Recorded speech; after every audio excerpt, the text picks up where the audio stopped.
que personne ne vous égare par des arguments trop habiles. Car si je suis absent physiquement, je suis cependant moralement avec vous, et je me réjouis de voir votre bonne tenue et la fermeté de votre foi au Christ.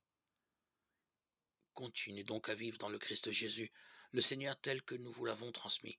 Soyez enracinés en lui, construisez votre vie sur lui.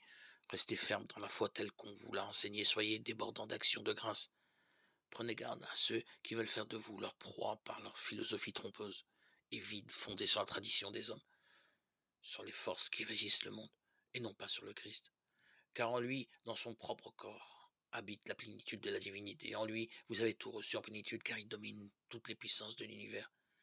C'est en lui que vous avez reçu la vraie circoncision, non pas celle que pratiquent les hommes, mais celle qui enlève les tendances égoïstes de la chair. Telle est la circoncision qui vient du Christ.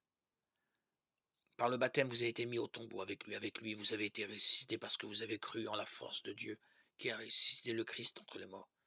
Vous étiez des morts parce que vous aviez péché et que vous n'aviez pas reçu de circoncision. Mais Dieu vous a donné la vie avec le Christ. Il nous a pardonné tous nos péchés. Il a supprimé le billet de la dette qui nous accablait depuis que le commandement pesait sur nous. Il l'a annulé en le clouant à la croix du Christ. Ainsi Dieu a dépouillé les puissances de l'univers. Il les a publiquement données en spectacle et les a traînées dans le cortège triomphal de la croix. Colossiens 2, 4, 15.